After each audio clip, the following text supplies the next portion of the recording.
जय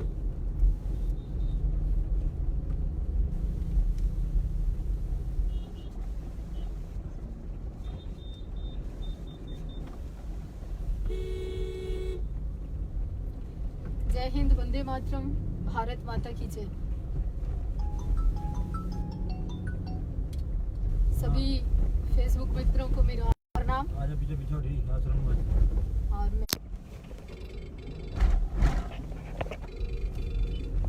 समूचे हिंदुस्तान के प्यारे भाई बहनों और देश के शासन प्रशासन और माननीय मुख्यमंत्री मनोहर लाल खट्टर जी और मैं सभी लोगों को एक आज विशेष रूप से जितनी भी जातियां और अपने आप को बटा हुआ महसूस करते हैं उन सभी लोगों को प्रणाम करती हूँ, नमस्कार करती हूँ। आपके साथ विजय ठाकुर। जो प्राणी कहता है वो करता है और प्राणी अपने विचारों का एक निमित्त प्राणी है। जो सोचता है वैसा बनता है। ये मेरी मानसिकता है कि मैंने मेरे जीवन में जैसा सपने में भी सोचा है वो हकीकत में किया है। ये मेरे संकल्प है। मेरा सन 1998 से लेकर अभी तक का एक अखंड संकल्प के साथ मैंने जीवन जिया है। 2 दिन पहले मेरे मन में एक प्रेरणा उठी कि लोगों ने बाबा साहब अम्बेडकर को एक जाति में बांध दिया। बाबा साहब अम्बेडकर ने कब कहा कि तुम भारत माता की जय नहीं बोलो? उन्होंने कब कहा कि शंकर हनुमान की पूजा ना करो? लेकिन लोगों ने उनके नाम पर धर्म और देश को तोड़ने का प्रयास किया। फिर कुछ शरारती तत्वों ने उस महापुरुष की मूर्तियों को तोड़ने का प्रयास किया कि बाबा साहब अम्बेडकर की मूर्तियां तोड़ दी गई। हरियाणा, पंजाब, यूपी, राजस्थान, मैं कहती हूँ समूचे देश, महाराष्ट्र मैंने स्वयं देखा। जितनी मूर्तियां टूटी उतनी बाबा साहब की उससे अधिक मूर्तियां लगी। जिस चीज का विरोध होता है वो चीज और भी उभर कर आती है। देश का, सृष्टि का नियम है, ये सत्यता है। बीज को उगने के लिए भी अगर जमीन के नीचे दबा दोगे तो कुछ समय के बाद वो बीज अपने आप स्वयं पेड़ बन जाता है। तो मैं तो इंसान हूं, मैं तो विचार हूं, मैं तो सोच हूं। आज लोगों को पता नहीं क्या लग रहा होगा मेरी बातचीत से। ना तो ये एक राजनीति है और ना राजनीतिक स्टंट, पर लोगों को मैं स्पष्ट कर देना चाहती हूँ कि अगर आपको ऐसा लग रहा है कि ये केवल राजनीतिक स्टंट है तो ये छोटी मानसिकता के लोगों की सोच है, मेरी नहीं है। मेरा राजनीति का दायरा इतना ऊंचा और छोटा नहीं हो सकता कि किसी महापुरुष को मैं ढाल बनाऊं।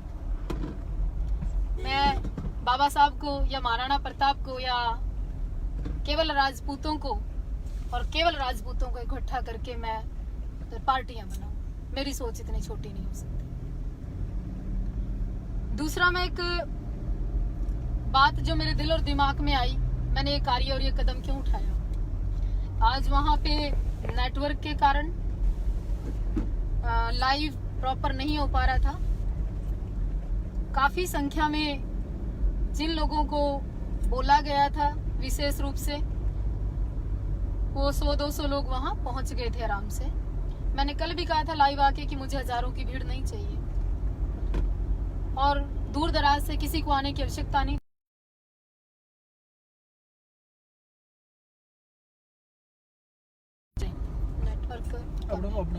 नेटवर्क प्रॉब्लम यहाँ भी चल रही है। तो वो लोग पहुंचे, मैं उनका भी धन्यवाद करना चाहूंगी विशेष रूप से, जो पानीपत से आए,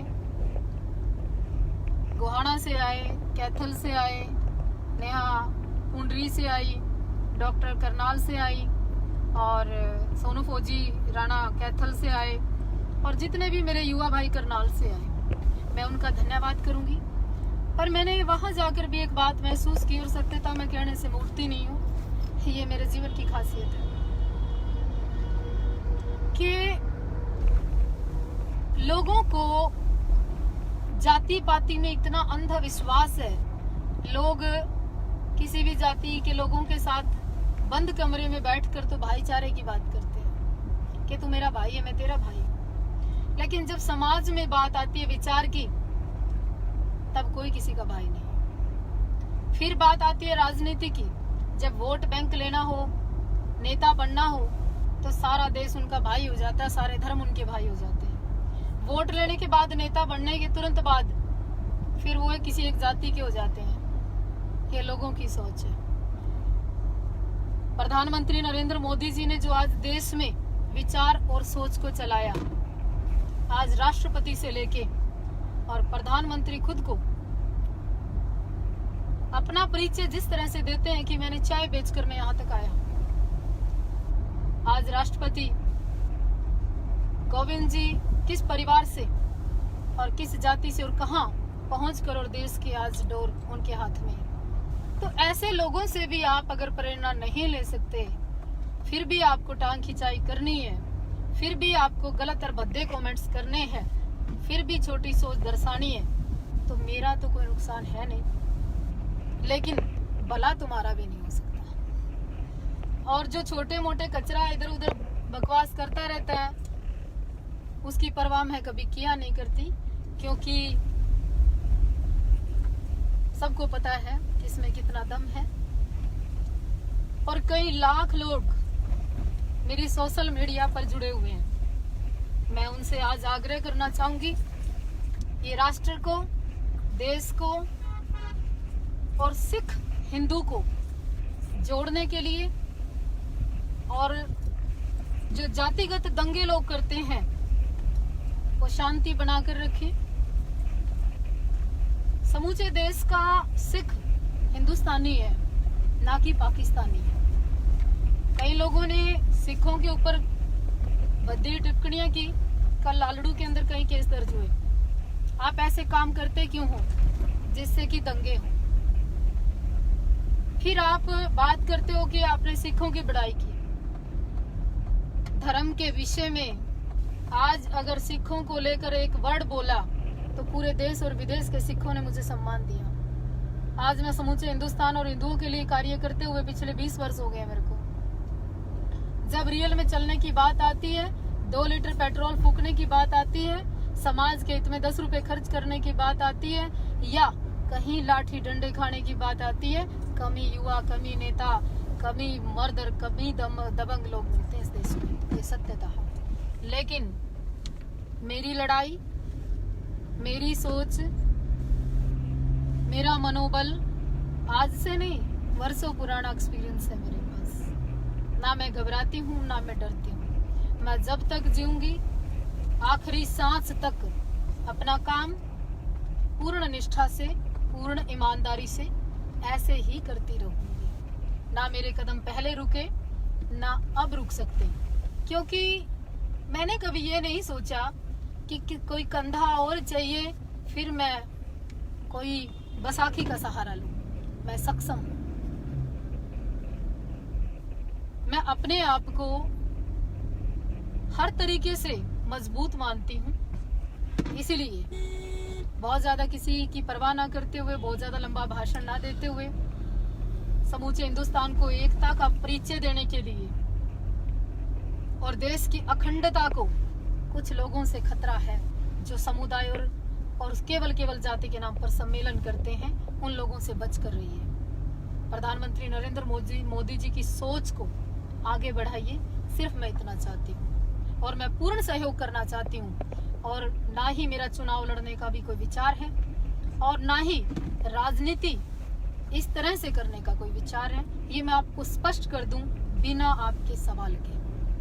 आप बिल्कुल निर्भय, निडर होकर राष्ट्र को एक करने में सहयोग करें। बस इतना सा मेरा संदेश था आज। मैंने भीमराव अंबेडकर बाबा साहब को बड़ी श्रद्धा के साथ, बड़े मन से पुष्प अर्पित किए। हाँ, कुछ लोग, हमारी सहयोगी नेहा बता रही थी कि कुछ लोग बाबा साहब को लेकर ये कह रहे थे कि साध्वी जी ने पहले ऐसे बोला, ऐसे बोला, ऐसे बोला। मैं आज फिर एक बात कहना चाहती हूँ चलते चलते। सच कहने से मैं कभी मुड़ती नहीं हूँ। जो लोग शंकर की मूर्ति तोड़ेंगे, हनुमान की मूर्ति तोड़ेंगे या सनातन धर्म को खतरा पहुंचाएंगे, बाबा साहब का नाम लेकर गलत करेंगे और मेरे धर्म पर कभी आंच आएगी या धर्म विरोधी गतिविधियां करेंगे, ना मैं पहले बख्शती थी और ना मैं आज बख्शूंगी उन लोगों को। मेरे धर्म के खिलाफ आंख उठेगी तो आंख निकलेगी। ठीक है। जय हिंद, वंदे मातरम।